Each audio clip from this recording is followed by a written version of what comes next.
Assalamualaikum warahmatullahi wabarakatuh.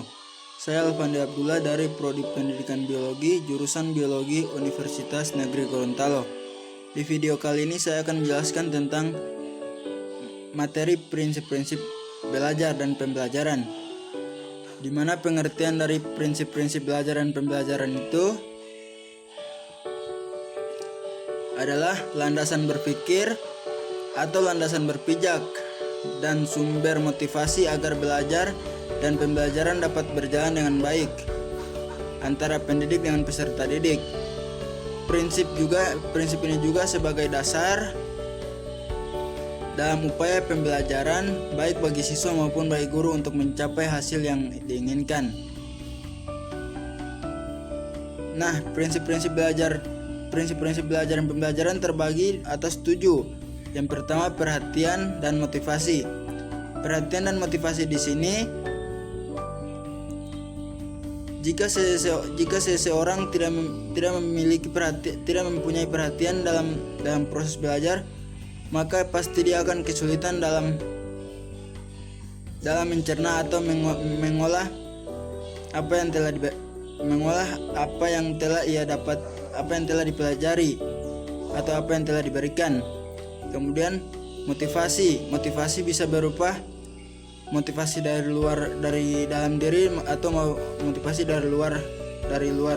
Misalnya kalau motivasi dari dalam, kita motivasinya saya ingin sukses, motivasi yang dari dalam. Kemudian yang dari luar individu, misalnya jika kita mendapatkan hasil yang baik atau nilai yang baik, maka kita akan mendapatkan hadiah atau mendapatkan sepeda.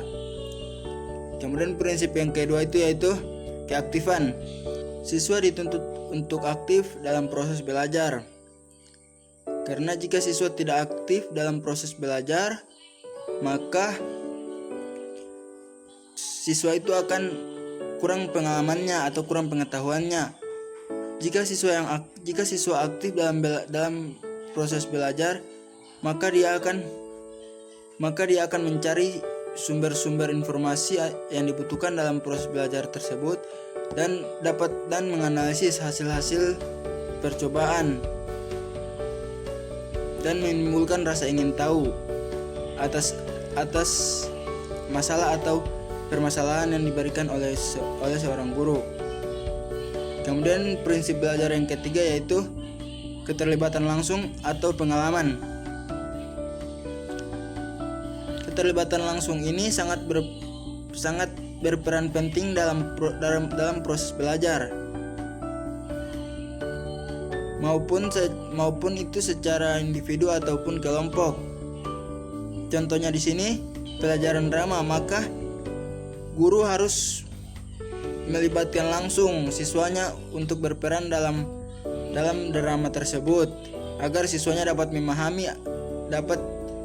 dengan mudah memahami karakter atau peran yang ia perankan. Kemudian prinsip belajar yang keempat itu yaitu pengulangan. Pengulangan adalah hal yang penting dalam proses belajar. Jika siswa itu tidak mengulang kembali apa yang telah ia dapatkan, maka ia akan kesulitan menghadapi masalah yang berhubungan dengan apa yang telah guru berikan. Kemudian dengan pengulangan juga kita dapat mengetahui yang tadinya kita salah, kita dapat memperbaikinya dengan melakukan pengulangan agar hasilnya bisa benar. Prinsip belajar yang kelima itu yaitu tantangan. Contohnya itu seorang guru memberikan suatu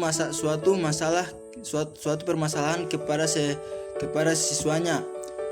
Nah, guru tersebut meminta siswanya untuk bertanggung jawab atau diberikan tanggung jawab untuk menyelesaikan masalah yang telah ia berikan. Prinsip belajar yang keenam itu yaitu balikan dan penguatan. Balikan dan penguatan di sini berupa metode-metode belajar yang tanya jawab, diskusi ataupun eksperimen. Dari ketiga metode pembelajaran tadi, maka siswa akan terdorong untuk belajar lebih giat dan lebih bersemangat. Prinsip belajar yang terakhir yaitu perbedaan individual. Adanya kesadaran pada diri siswa bahwa dirinya berbeda dengan siswa yang lainnya akan membantu siswa menentukan cara belajar dan sasaran belajar untuk dirinya sendiri.